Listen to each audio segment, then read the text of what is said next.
So in today's class, we are going to discuss about the physiology of coronary circulation and the pathogenesis of ischemic heart disease. In the next episode, we will discuss about the ECG changes, the laboratory diagnosis, and the management of myocardial infarction. So today's class is more on the basics of physiology and pathology, and in the next episode, we'll be correlating these physiological and pathological changes with pharmacology and clinical medicine. So the first section of today's class will be on the physiology of coronary perfusion, and as usual we'll start with a few MCQs to start with, and I request all of you to participate. So this is your first question. In majority of population, the posterior surface of the heart is supplied by.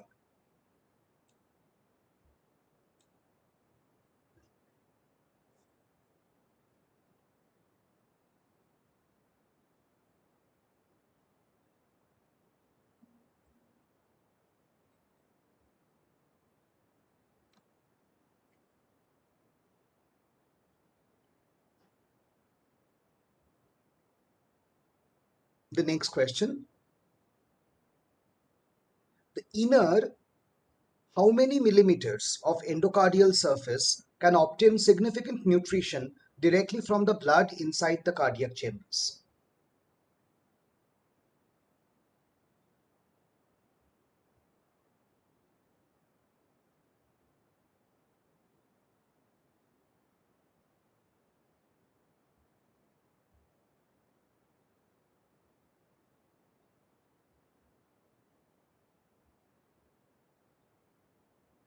Next question,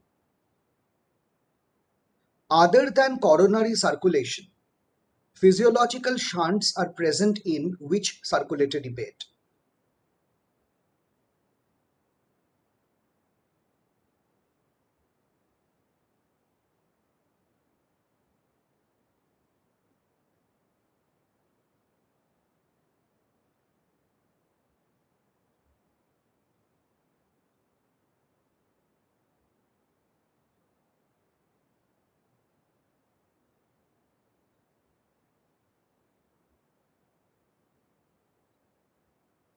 Next question.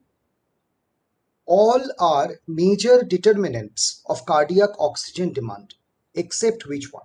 So which one is not a major determinant of the myocardial oxygen demand?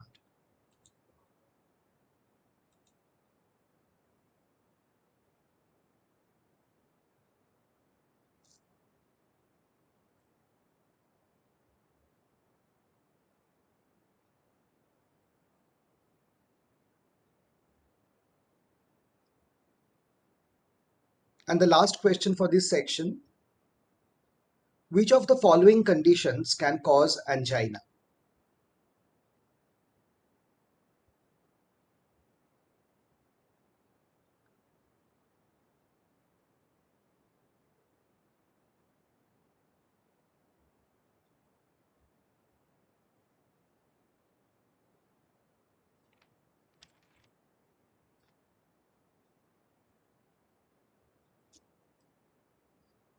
Okay, so with these introductory questions, let us start our discussion on the physiology of the coronary circulation.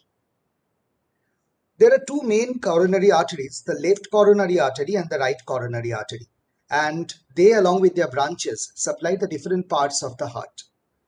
The circulatory system is called coronary because it sits over the heart like a crown, and crown means corona. The main coronary arteries lie on the surface of the heart, and then smaller arteries from them penetrate from the surface into the muscle mass. So basically the small arteries pierce into the surface of the heart. It is almost entirely through these arteries that the heart receives the nutrition. It may be very prudent to think that because heart is totally filled with blood, nutrition can directly diffuse into it. Unfortunately, that does not happen. Only the inner 1/10 millimeter, that is 0.1 millimeter of the endocardial surface can obtain significant nutrition directly from the blood inside the cardiac chambers. The rest of the heart has to depend on the outer arteries supplying the heart.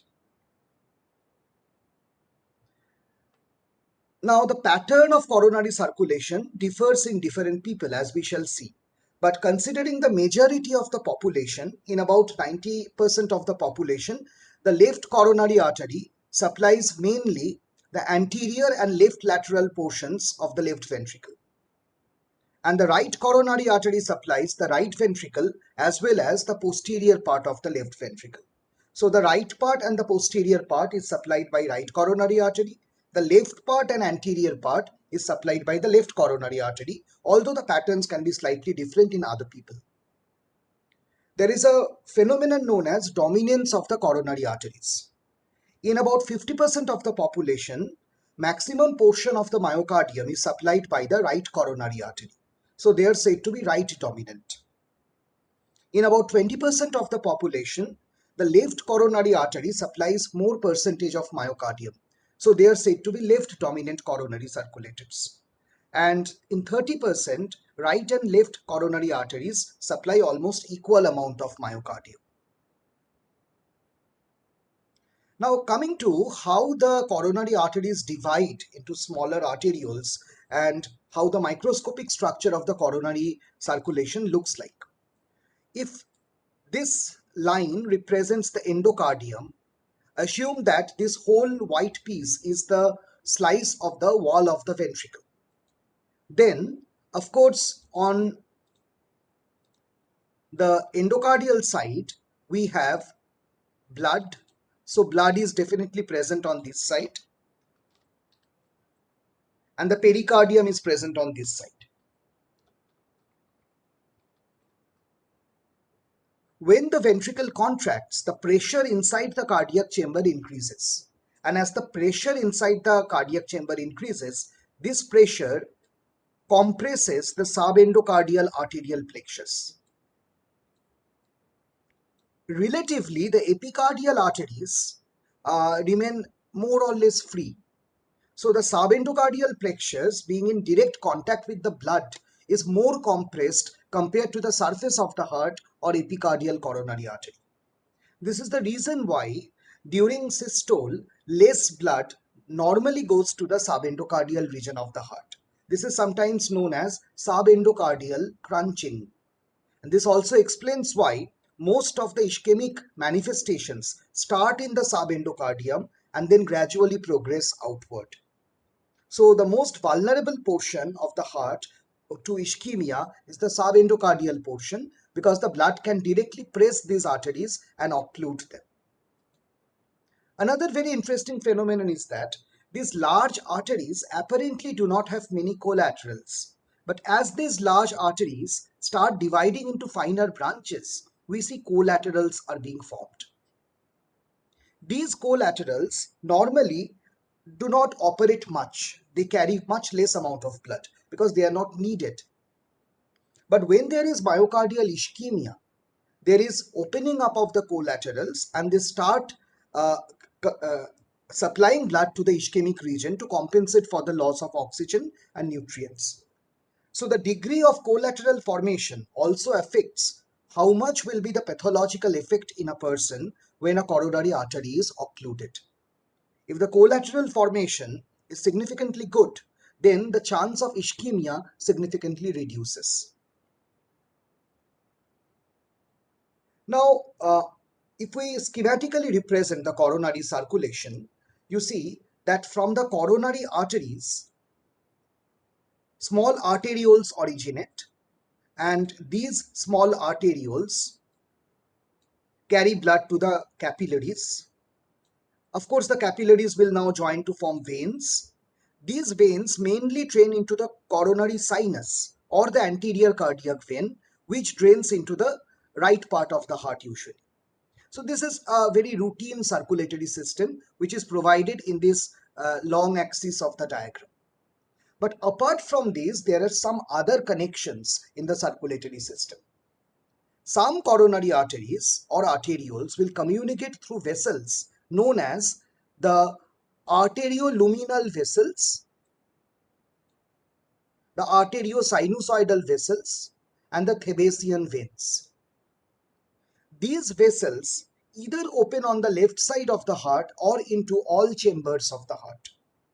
As a result, because these vessels are venous vessels and carry significant amount of deoxygenated blood, if they carry blood into the left part of the heart, which contains oxygenated blood, then there will be a mixing of oxygenated and deoxygenated blood. So I'm repeating again, the left ventricle contains oxygenated blood coming from the lungs.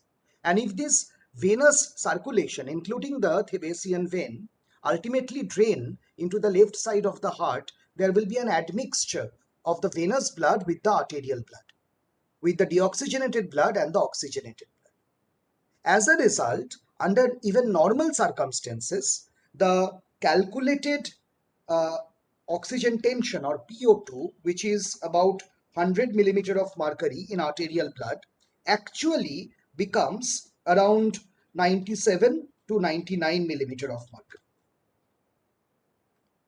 It is never totally 100 millimeter of mercury. This is because of this physiological mixing of deoxygenated blood and oxygenated blood. Such physiological admixtures and the channels that operate through are known as physiological shunts. And it is because of these physiological shunts that the arterial blood oxygen tension is never fully 100 millimeter of mercury. Similar shunts also operate in the pulmonary circulation. In the pulmonary circulation, pulmonary vein contains oxygenated blood and bronchial veins contain deoxygenated blood. There are number of anastomosis or connections between the bronchial vessels and the pulmonary vessels. So a small amount of admixture also happens in the lung. This coronary physiological shunt and pulmonary physiological shunt together account for the decrease in the oxygen tension from the calculated 100 millimeter of mercury to the actual 97 to 99 millimeter of mercury.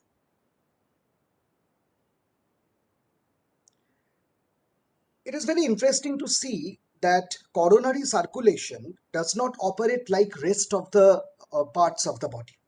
If we consider the left ventricle, for example, the left ventricle,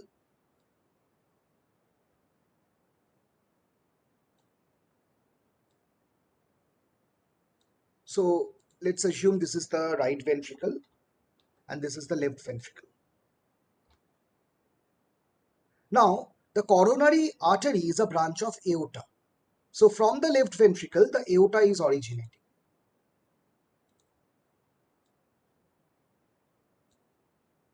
And as the aorta originates, from the aorta stems out the coronary artery. So the coronary artery, which is supplying the heart, has its origin at the root of the aorta. So basically it reflects the pressure changes in the aorta. Now the peculiarity of this circulation is that blood enters the aorta only during systole. So during systole, blood is entering here. But during the same systole, left ventricle is also contracting. And this will squeeze the piercing arteries that are entering the left ventricle. So during left ventricle, there is more blood in the aorta. However, there is also more pressure in the muscle of the ventricle. So the arteries become squeezed. As a result, significant blood flow does not occur during systole. During diastole, the left ventricular wall relaxes. As a result of this, the arteries and the arterioles become open. So blood mainly flows into the left ventricular wall during diastole at the rate of diastolic blood pressure. However, in right ventricle, the pressure is very low. That is a normal phenomenon. It is always lower than the aortic pressure. So blood flows in right ventricle just like any other part of the body. It is more during systole and less during diastole. So this is evident from this graph. In the aorta, pressure increases during the systole and then it decreases during the diastole. At the same time, in the left ventricle or in the left coronary artery, less blood enters during systole and more blood enters during diastole. However, in the right coronary artery, blood flow is just like rest of the body. There is more blood during systole and significantly less blood during diastole. So that is how the left ventricular pressure uh, operates in such a manner that the blood flow in the heart occurs in a manner that is opposite to the rest of the body. So that is why we say that the heart receives the blood during diastole, and this mainly applies to the left ventricle. If we average out the total amount of blood, counting both left and right, overall we will see in the systole there is significantly less amount of coronary circulation, and during diastole there is significantly higher amount of coronary circulation. And on an average, heart receives about 4 to 5% of the total cardiac output. So even with this little amount of blood going into the heart has a wonderful ability. Because of the large number of mitochondria that it has, it can extract oxygen at a very high level.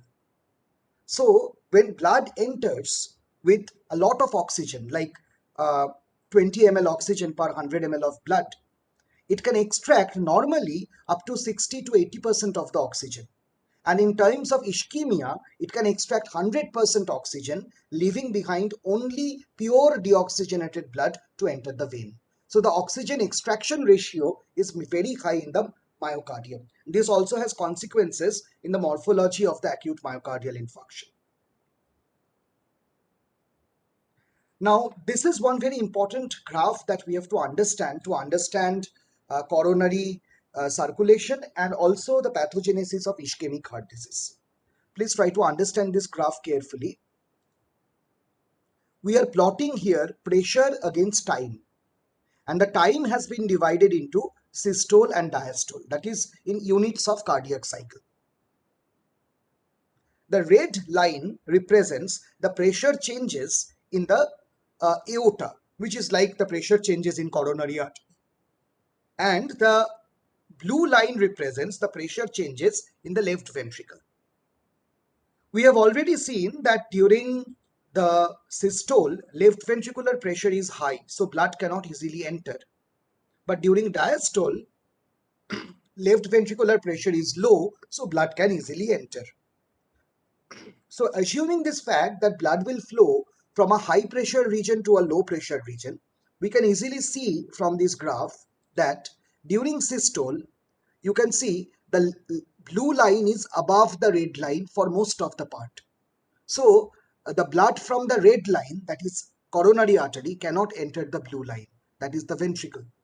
But in major part of the diastole and maybe a small part of the systole, the blood from the coronary artery can now actually enter the ventricle, because the pressure in the ventricle is less and the pressure in the aorta and therefore the coronary artery is more. If we can find out the area of this enclosed section, the area of intersection between these two graphs, then the area of this portion is proportional to the coronary blood flow. So this area is proportional to amount of blood flow. So anything that decreases this area will lead to decrease in coronary circulation. Now you see this is roughly a quadrilateral. So it can be decreased horizontally, it can be decreased vertically also. Let us see what are the conditions that will cause a horizontal compression of this. Now horizontally, this is the time axis. If we have to decrease the duration of the time of diastole, one way of doing that is to increase the heart rate. So when heart rate increases,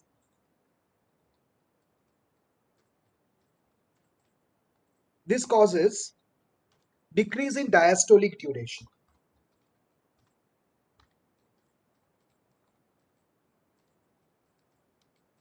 And decrease in diastolic duration means there is decrease in this area of the curve.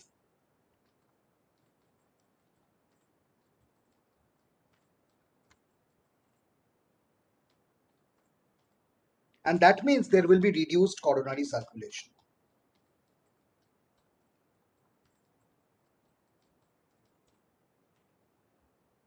Now let us see how we can change this graph along the vertical axis. Along the vertical axis, you can compress the graph either by elevating the blue line or by depressing the red line. Now elevating the blue line means that the ventricular pressure during diastole is high. And decreasing the red line means the pressure of aorta during diastole is less. So there are many conditions where total blood flow decreases in aorta. So blood flow in aorta decreases in aortic stenosis because the aortic valve becomes narrow. Similarly, pressure in left ventricle increases in aortic stenosis because there is an obstruction. So there is an increase in the position of the blue line and a decrease in the position of the red line. That means the area of the curve will now decrease.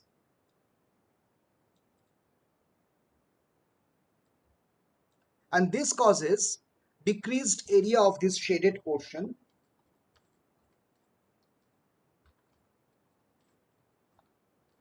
meaning there will be reduced coronary flow.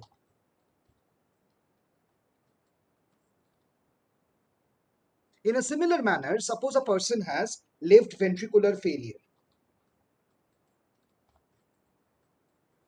If there is left ventricular failure, again two things will happen. Less blood goes into the aorta,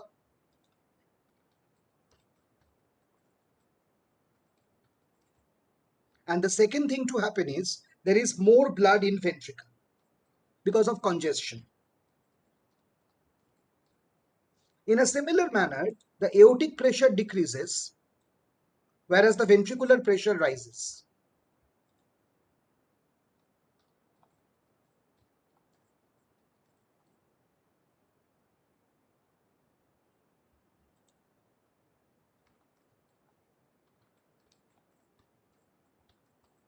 So again the area of the curve becomes narrow and therefore there is reduced coronary flow.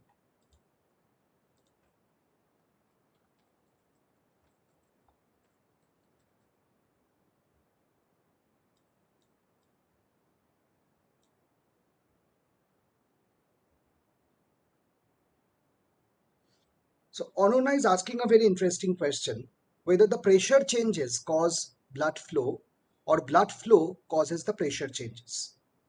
Now, when you talk about flow, we are not considering the pump. The circulatory system is very much analogous to that of a water delivery system.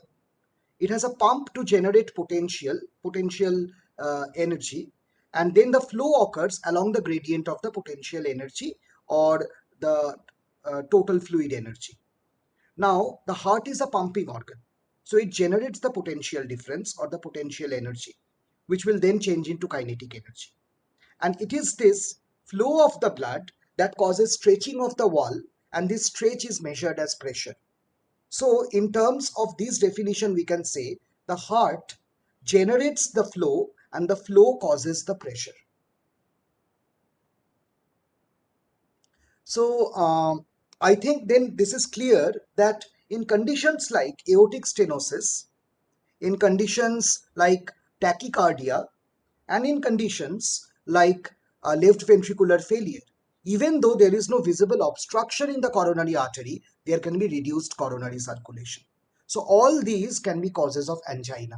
So angina always does not mean that there has to be a coronary occlusion. It can also happen in causes where there is no occlusion, no atherosclerosis. So up to this, is this clear to everyone?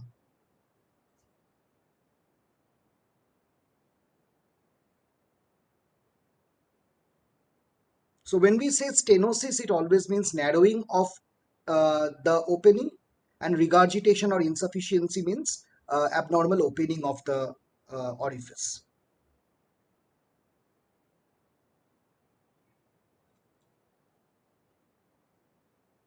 Next, so what is angina?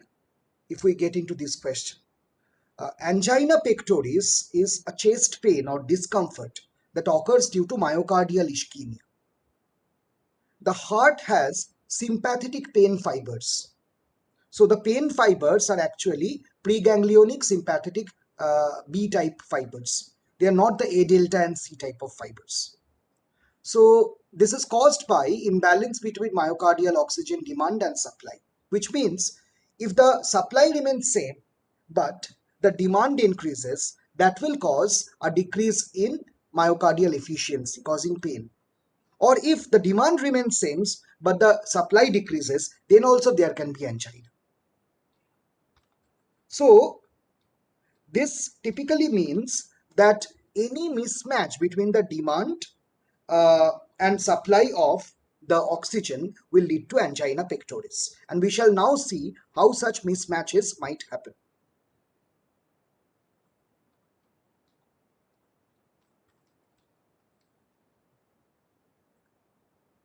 So coming over to what are the factors that determine myocardial oxygen demand. Myocardial oxygen demand are the factors that regulate it are divided into major and minor factors. That means the major factors have a good influence on the oxygen demand and the minor factors have little influence on the oxygen demand. And all of them increase the oxygen demand. The myocardial oxygen demand is increased by contractility of the heart. It is increased by the heart rate. And it is increased by how much pressure or tension develops in the left ventricular wall during systole. So contractility, heart rate, and left ventricular systolic wall tension are the major regulators of myocardial oxygen demand. If any of these factors increase, this will lead to increased oxygen demand. The minor factors are preload, that is the end diastolic volume, afterload, that is the peripheral resistance. If they increase, then also the myocardial oxygen demand increases. The oxygen demand can be modulated by other factors like drugs and presence of diseases. Now coming to what are the factors that regulate myocardial oxygen delivery. The delivery of oxygen depends on many factors. For example, one such factor is the perfusion pressure. Perfusion pressure essentially means the pressure at which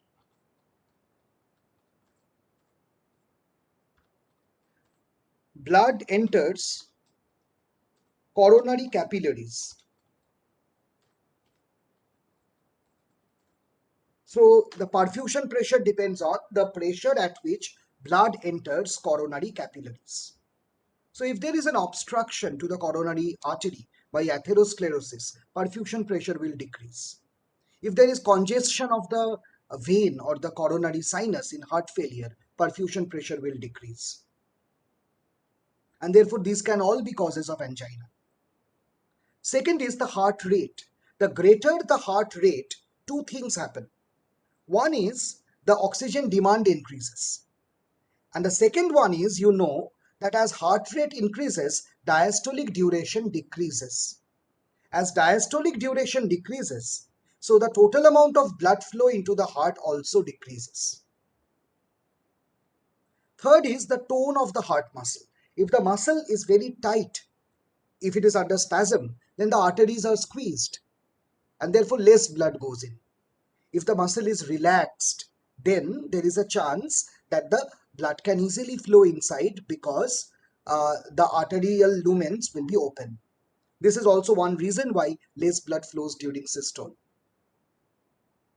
Then is the arteriovenous oxygen gradient. So even if blood is going into the uh, coronary arteries, if the blood is not well oxygenated, then there will be less oxygen delivery. So the amount of hemoglobin present and the PO2 of the blood is also very important to guide the amount of oxygen that enters the heart. Finally comes the local metabolism, and this is by far one of the most important regulators of myocardial blood flow. So local metabolism includes hypoxia mainly. So whenever there is hypoxia or ischemia, a number of changes happen. It causes production of lactic acid,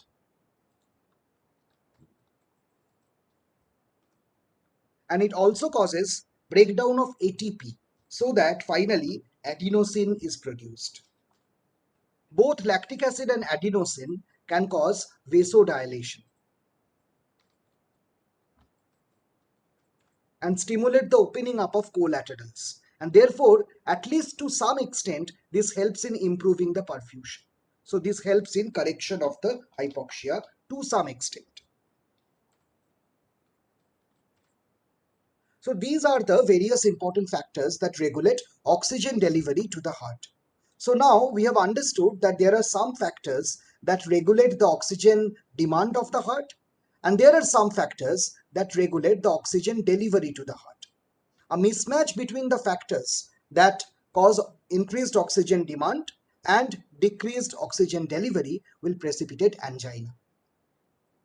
So I think this is clear to everyone, and let us try to now solve the questions that we started with. So let's start with the first question. In majority of the population, posterior surface of heart is supplied by.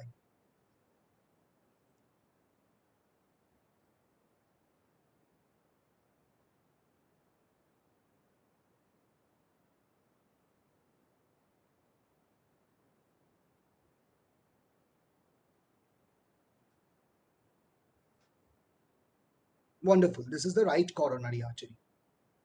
Inner, how many millimeters of endocardium can directly receive nutrition?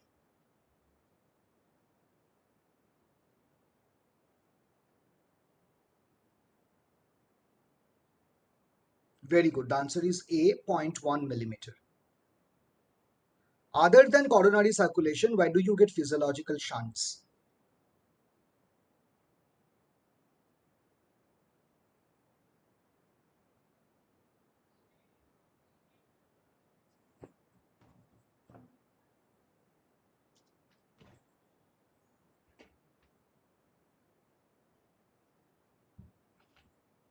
Yes, the answer is pulmonary circulation. Which one is not a major determinant of cardiac oxygen demand?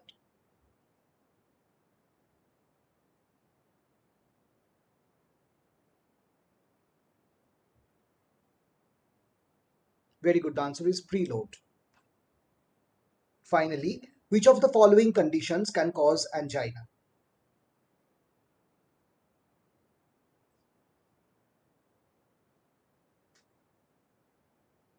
Wonderful. The answer is D, all of the above. So let us enter the second section of today's discussion. And the second section is about the pathogenesis of ischemic heart disease. Today we are going to discuss only the pathogenesis. The details of laboratory findings and electrocardiographic findings will be discussed tomorrow in the next episode. Now, although there are so many causes of angina, there are certain specific attributes that lead to ischemic heart disease. In this section, we will talk about the major risk factors and how these risk factors interact with each other biologically to produce ischemic heart disease. As usual, we'll start with a few questions. So let us start with the first question. The commonest cause of angina is?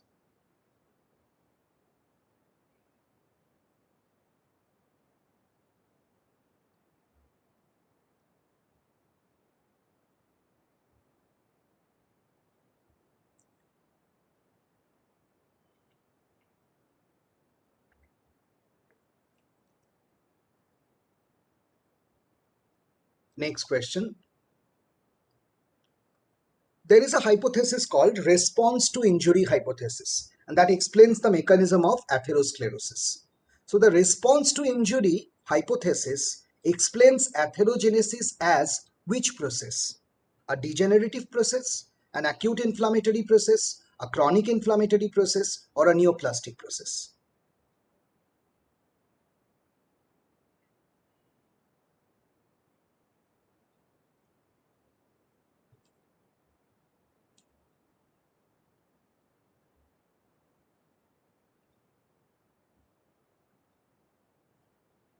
Next question. Oxidized LDL, low density lipoprotein, is identified by which receptor in the macrophage? The LDL receptor, the HDL receptor, the scavenger receptor, or the complement receptor?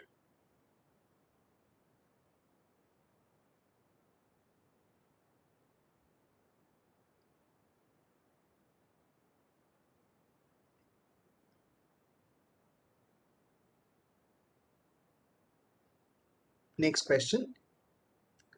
What is the diagnostic criteria of unstable angina?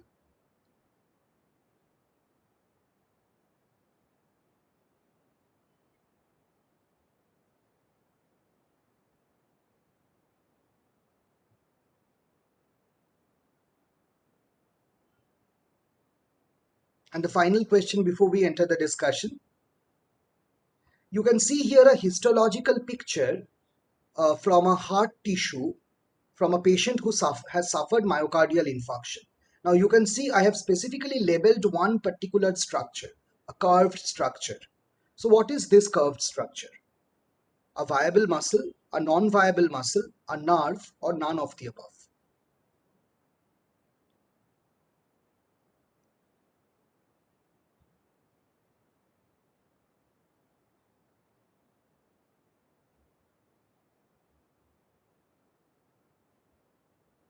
Okay, so let us get into the discussion and we'll come back to these questions after the discussion. The commonest cause of coronary artery disease or ischemic heart disease all over the world is atherosclerosis. Atherosclerosis is formation of an atheromatous plaque, and it is commonly believed in the non-medical terminology as deposition of lipids on the wall of the arteries. So what are the common risk factors of atherosclerosis? There are some risk factors that we cannot modify. Genetic factors. Sex, for example, males are more prone to atherosclerosis. Age. With increasing age, the chance of atherosclerosis increases. There are some factors, however, that are modifiable, like sedentary lifestyle, like diet that is rich in soluble carbohydrates and fat, smoking, alcohol, and psychological stress to some extent.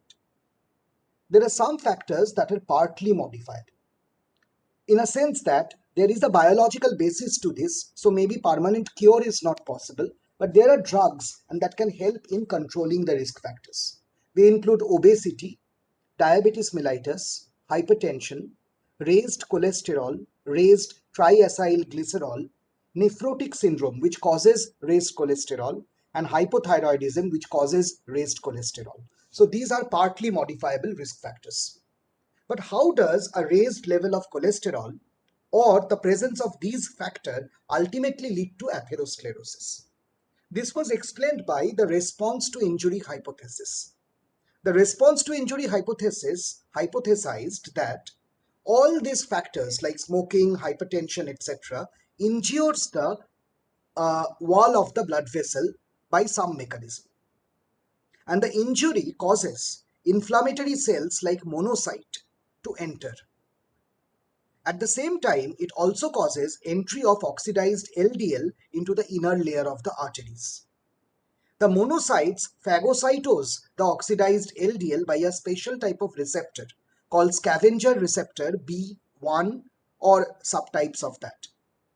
And finally, they become cells that are filled with lipid. These cells are then known as foam cells because of the foamy appearance. They start producing growth factors which cause more thickening of the arterial wall and ultimately atheroma formation.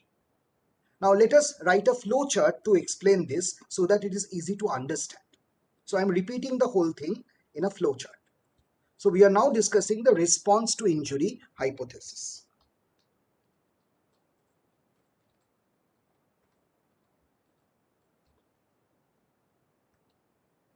So what does the response to injury hypothesis predict? The response to injury hypothesis essentially looks at the whole event of atherosclerosis as a chronic inflammatory or healing response. So it looks at it more like a chronic inflammatory process, which involves chronic inflammatory cells like the monocytes. According to this theory, we have different risk factors like the modifiable factors. We have the partly modifiable risk factors.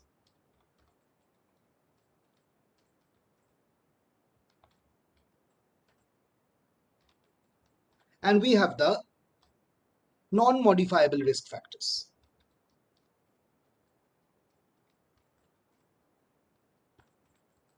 Each factor has its own mechanism of injury. But one common thing between these factors is that all of them will ultimately lead to endothelial cell injury. That is their common attribute. So they ultimately cause injury to the endothelial cells of blood vessel.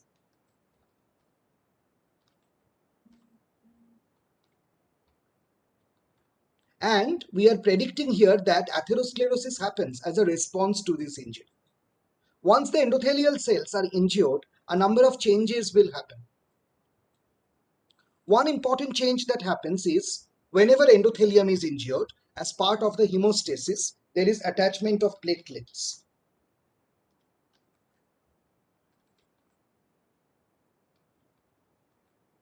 The second change that happens is the endothelium gets activated and causes generation of free radicals. So generation of reactive oxygen species also happens. And finally, the endothelial cell secretes a chemotactic factor called MCP1, monocyte chemotactic factor 1, and causes recruitment of the monocytes.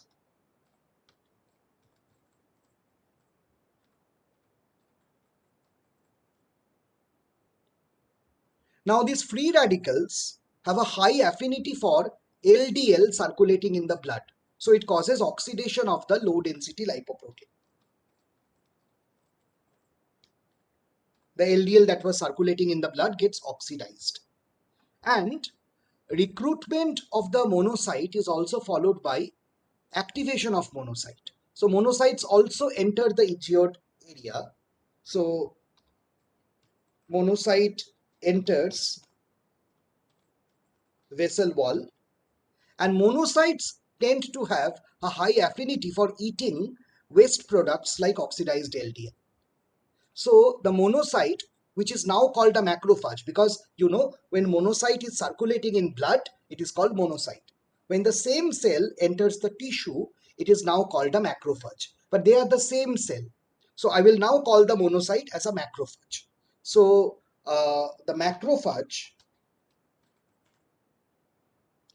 phagocytoses the LDL particles. The oxidized LDL particles with a receptor. So this is a receptor mediated endocytosis with a receptor known as scavenger receptor, and the most important subtype is B1. There are also other subtypes of scavenger receptor that help. This is the most dominant receptor. So the scavenger receptor B1 helps in engulfing the oxidized LDL. And once it engulfs the oxidized LDL, the macrophage turns into a bubble-like or foam-like cell. So it is called a foam cell. So it turns into a foam cell. The foam cell has an important property. The foam cell releases different kinds of growth factors.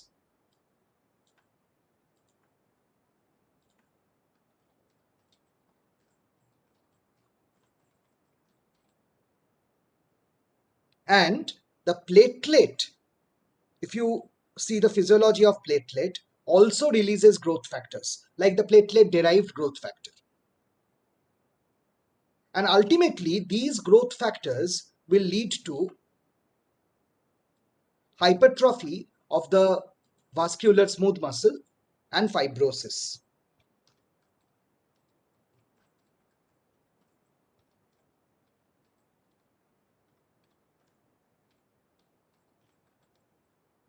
And with this narrowing of the artery and formation of a fibrous cap, what you ultimately get is called an atheroma. This is how, as a response to injury from the risk factors, endothelial injury occurs, and the response to this injury causes a chronic inflammatory response and ultimately atherosclerosis. And this theory is known as the response to injury hypothesis. I hope this is clear to everyone.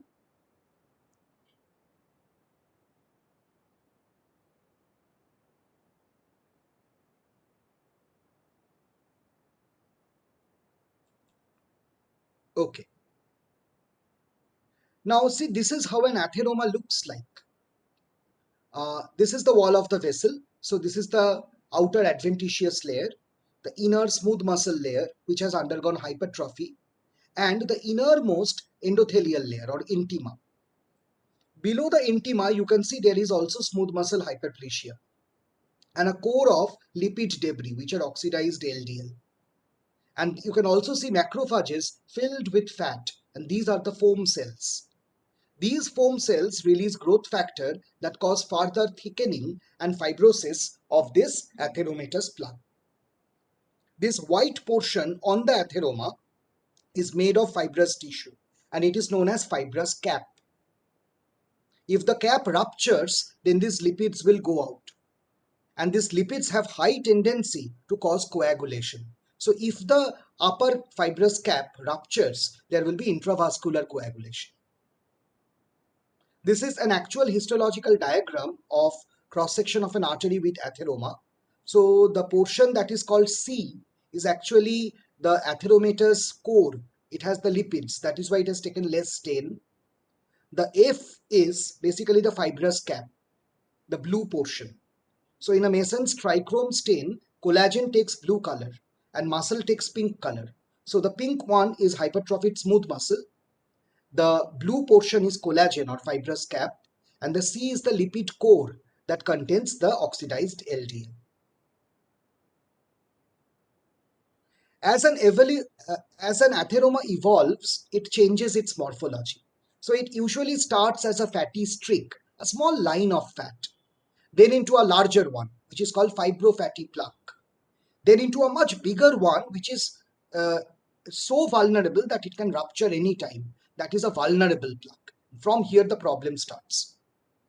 Before rupturing, it only causes limitation of blood supply. But after rupturing, it can cause intravascular thrombosis. So there may be rupture, there may be thrombus, and once the circulation falls below 80% of the normal circulation, there will be chest pain. This is the critical stenosis. So this is how an atheromatous plaque usually evolves. So this is a real picture of early stage atheroma. You can see the fibrofatty plaques, the elevated yellowish white areas, and below you can see a complicated plaque with ulceration, calcification and rupture. Again, this is a cross section of an artery. You can see how the atheroma has occluded a major part of the arterial lumen. And this is a complicated atheroma where the inside has undergone hemorrhage. So atheromatous plaques, how do they cause damage? Once the blood supply to the heart falls below 80%, then the chest pain will start. So this is called critical narrowing. And this also depends on the presence of the collaterals. If there is good collateral supply, some heart tissue will be rescued. The pain depends on the autonomic integrity, because if the sympathetic nervous system is damaged by some mechanism, for example by a surgery or by leprosy or due to old age, then pain may not be felt. There may be a silent angina and death. So coming to plaque rupture, I told you that the atheroma has a fibrous cap on the surface. When the fibrous cap is very stable, then it doesn't rupture. It only causes limitation of blood flow. So the blood flow becomes almost normal during rest, and as the demand increases during exercise, then the blood flow falls short. As a result, chest pain occurs. So at rest, the person has no chest pain, but when the person is doing exercise, under exertion, the chest pain starts. This kind of angina will be called stable angina because the atheromatous plaque is stable. But if the atheromatous plaque ruptures, then it is called an unstable plaque. An unstable plaque can have two types of fate.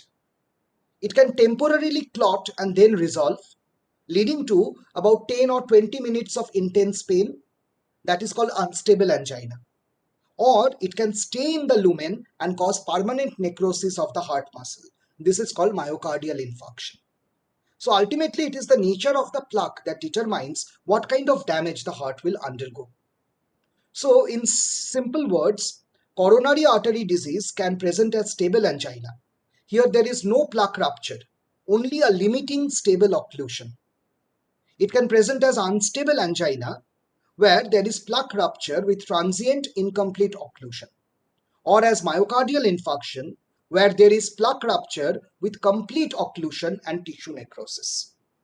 I will come into this terminology non-Q wave MI on the next day when I discuss the ECG changes. So in general, angina can be stable, unstable. There is a special variety called variant. And with myocardial infarction, these four form the spectrum of ischemic heart disease. So if I summarize the key essential properties of the different common types of angina, then what are the properties? Let's start. So the properties are: in stable angina, there is no angina at rest. So at resting condition, there is no chest pain. So angina is precipitated by exertion, and it is promptly relieved by taking rest or by taking nitrates like glyceryl trinitrate. So if an angina has these three features, it is stable angina. No angina at rest, angina is precipitated by exertion, and it is promptly relieved by rest or nitrate. The underlying cause of this kind of angina is a stable Atheromatous plaque.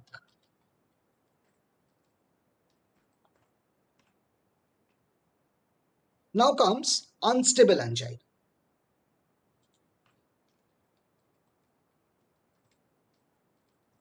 In unstable angina, there are three criteria. If any of them are fulfilled, you can call it unstable angina. So either in unstable angina, there has to be angina at rest, and usually that is more than 10 minutes. Second important feature is there may be a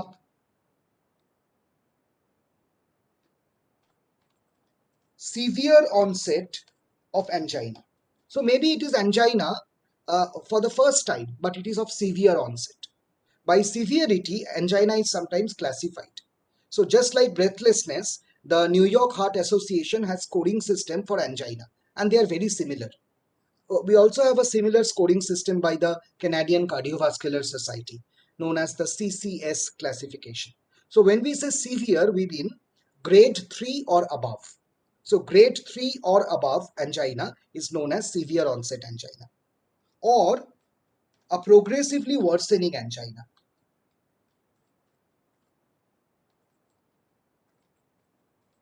That is, there are two attacks of angina, and the second attack is far worse than the first one. It is at least one CCS score higher. That is called progressively worsening angina.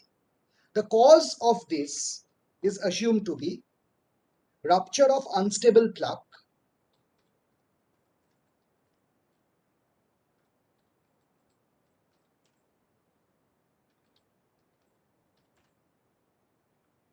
a transient thrombosis followed by partial recanalization. That is, after some time, the body's own anticoagulant system works, like the fibrinolytic system works, and the angina does not last long. So it starts gradually dissolving. Luckily, the patient is saved. So the hallmark of this is that there is definitely myocardial injury, but there is no evidence of necrosis. Even if there is a little bit of necrosis, the biochemical evidence is not found. Can someone tell me what is the most definitive biochemical marker of myocardial necrosis in common clinical practice? In a very routine clinical practice, which biomarker indicates that the cardiac muscle has been necrosed, not just injured? Anyone?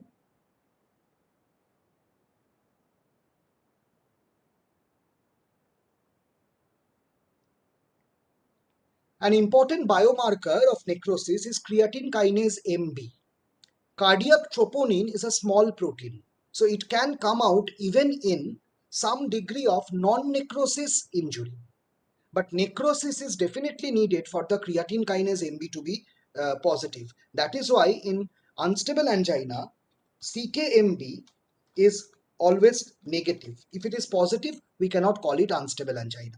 Regarding troponin T, there are some conflicting views. So some say that it has to be negative, some say that it can be positive. I will address this confusion in my next class, how the nomenclature varies based on the presence of troponin T.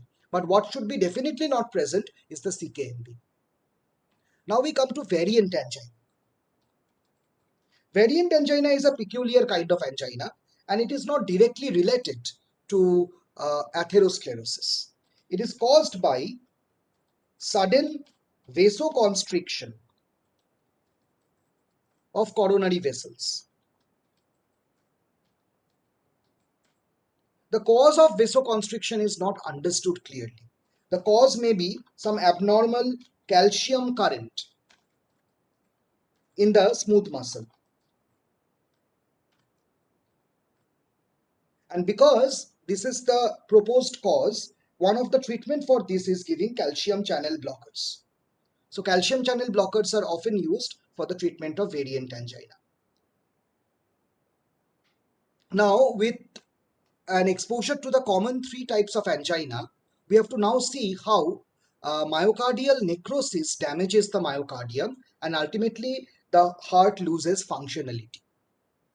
So as ischemia progresses, we told you that ischemia is always more prominent in the subendocardial region because systolic crunching occurs here.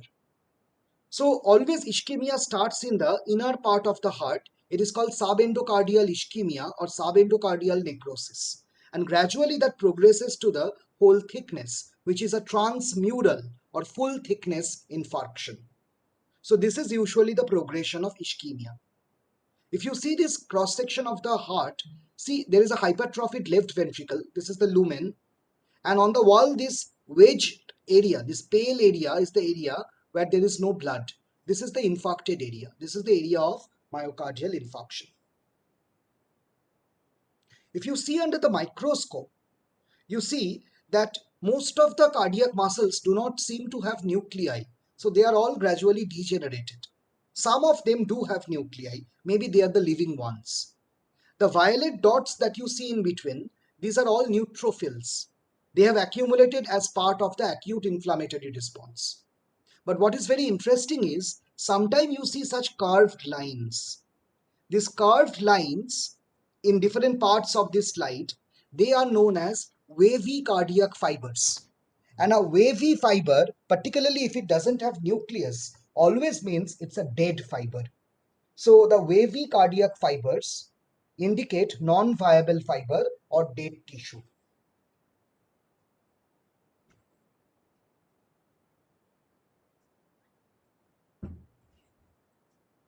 So I think this is clear up to this. Finally, before we wrap up today's session, let us understand one very interesting thing known as systolic stretch. So what is this systolic stretch? When the heart starts undergoing death, that is necrosis. So let us assume a part of the heart has been badly damaged. And I'm indicating that part of the heart like this. This is the part of the heart that is badly damaged. Now what will happen is, therefore this part does not contract, it's a dead piece of tissue. So when the heart ultimately contracts during systole, so during systolic contraction, the pressure inside the left ventricle increases in all direction by Pascal's law. And the heart also opposes this by its own force of contraction. This force of contraction generates the wall tension. But you can see the passive blood pressure will go in all direction. But force of contraction cannot be generated in the dead muscle because dead muscle has no ATP. Dead muscle cannot respond to the normal activities of action potential, and therefore this portion does not contract. So as pressure rises inside, it bulges outside. As pressure rises inside, it bulges outside. Sometimes this is also known as a cardiac aneurysm. Aneurysm means a swelling. But what is more interesting about this bulging of the heart is a lot of mechanical energy or pressure is wasted in bulging the muscle. and therefore less pressure is used to convey the blood into the circulation. So the circulation ultimately gets less blood. So during myocardial infarction, cardiac output decreases.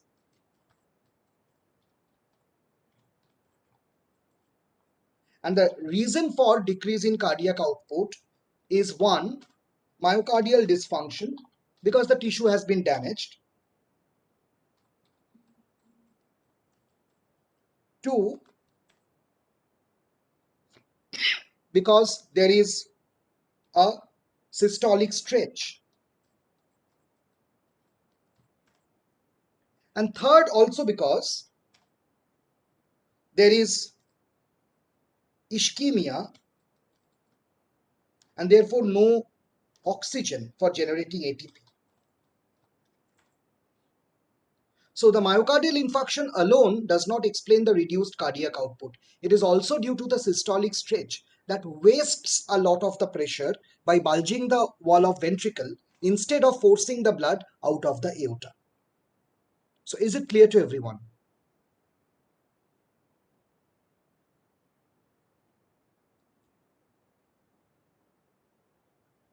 So next we will start with the pathophysiology of myocardial infarction and discuss how the clinical features develop. Then we'll discuss the ECG changes, the laboratory diagnosis and the management. But before that, let us see what were the answers to the questions that we started with. So what will be the answer to this? The commonest cause of angina is?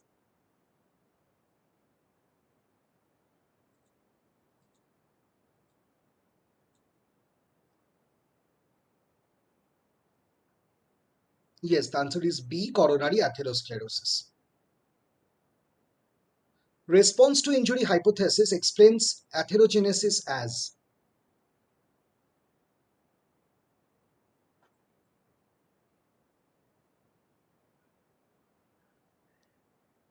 Wonderful, a chronic inflammatory process.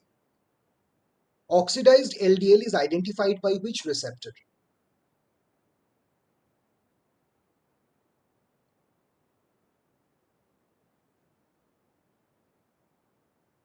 Brilliant, the scavenger receptor. What is the diagnostic criteria of unstable angina?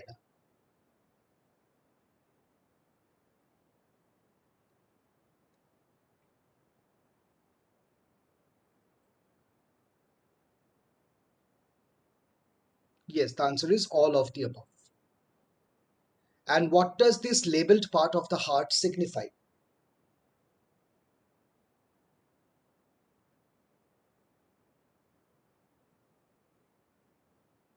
Yes, it signifies a non-viable cardiac muscle. So this is the end of today's session, and we'll continue with the pathophysiology, lab diagnosis and treatment of myocardial infarction in the next episode.